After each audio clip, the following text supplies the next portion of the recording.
ఈరోజు మొట్టమొదటిసారిగా వారాహి వాహనం మించి సుదీర్ఘ పరిపాలనా అనుభవం ఉన్నటువంటి శ్రీ చంద్రబాబు నాయుడు గారు రాష్ట్రంలో కొత్త రాజకీయం తీసుకోవాలనేటువంటి ఆలోచనతో సరికొత్త మార్పుకి నాంది పలికినటువంటి శ్రీ పవన్ కళ్యాణ్ గారు, బీజేపీ రాష్ట్ర అధ్యక్షులు శ్రీమతి పురంధేశ్వరి గారు ముగ్గురు కలిసి ఒకే వేదిక మించి ప్రసంగిస్తున్నటువంటి సందర్భం.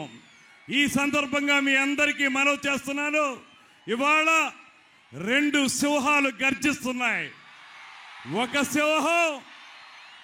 సింహం నారావారి చంద్రసింహం అయితే మరో సింహం కొణిదెల కొదమ సింహం అనేటువంటి మాటని ఈ సందర్భంగా మనవి చేస్తున్నాను. ఎందుకు గర్జిస్తున్నాయి? ఈ రాష్ట్రంలో ఉన్నటువంటి దుర్మార్గపు పరిపాలనని అంతమొందించడానికి ఈ రకమైనటువంటి గర్జన చేస్తా ఉన్నాం.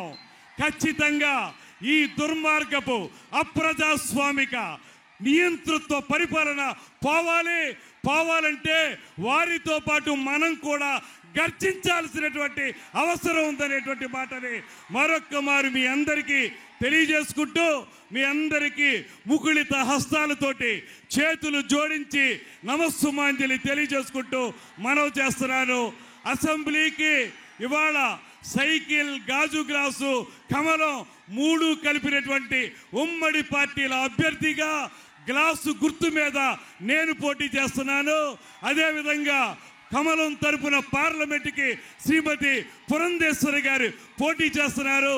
మా ఇద్దరిని ఆశీర్వదించాల్సిందిగా మిమ్మల్ని అందరినీ కోరుకుంటూ, ఇవాళ ఇంత అద్భుతమైనటువంటి కార్యక్రమాన్ని నిడదవోలు నియోజకవర్గంలో నభూతో నభవిష్యత్ అన్నత విధంగా ఏర్పాటు చేసిన అందరికీ కూడా మరొక్కసారి ధన్యవాదాలు తెలియజేస్తూ సెలవు తీసుకుంటున్నాను. నమస్కారం. జై హింద్, జై జనసేన, జై భారతీయ జనతా పార్టీ, జై తెలుగుదేశం.